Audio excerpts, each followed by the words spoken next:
سامعین و ناظرین، اولیاء اللہ کے سلسلوں میں پیر کے ہاتھ پر بیعت یعنی مرید ہونا یہ اللہ کا نظام ہے اور انبیاء کرام کے زمانے سے چلتی آ رہی سنت ہے۔ لیکن دھیان دینے والی بات یہ ہے کہ مرید و مریدی میں کیا فرق ہے۔ آپ کسی بھی صوفی سلسلے میں بیعت ہوں، یہ بات جاننا بہت ضروری ہے، کیونکہ یہ میری نہیں، اولیاء اللہ کی تعلیم ہے۔ کامل پیر کے ہاتھ پر مرید ہونا بہت ضروری ہے، لیکن صوفیہ کرام نصیحت فرماتے ہیں کہ دیکھو، مرید تو انسان آسانی سے ہو جاتا ہے۔ بہت سے لوگ شوق میں مرید ہو جاتے ہیں، اپنے نام میں سلسلے و بزرگوں کا نام جوڑ لیتے ہیں، عرس پر حاضر ہو جاتے ہیں، بلکہ بہت سے لوگوں کے لیے مرید ہونا ایک رسم فیشن بن گیا ہے۔ لیکن دھیان رہے، مرید ہونا آسان ہے، لیکن مریدی نبھانا بہت مشکل ہے۔ یہی وہ نازک بات ہے جسے اکثر لوگ سمجھ نہیں پاتے۔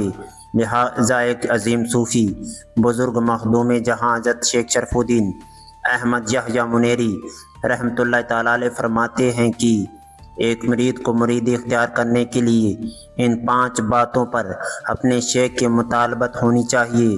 نمبر 1، قولاً یعنی دین کے اصول، خاص باتوں اور دین کی عام باتوں میں مرید کا قول وہی ہو جو اس کے شیخ کا ہے۔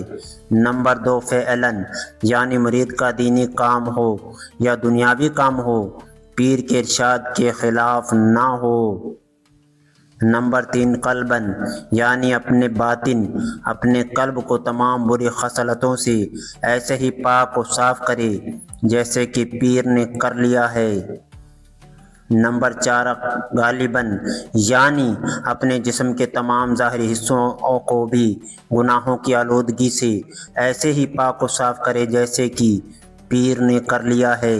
اور جب مرید ان 4 باتوں کے ساتھ پیر کی مطالبت کرتا ہے تو تب جا کر ایک مرید سچ میں مریدی کر رہا ہوتا ہے۔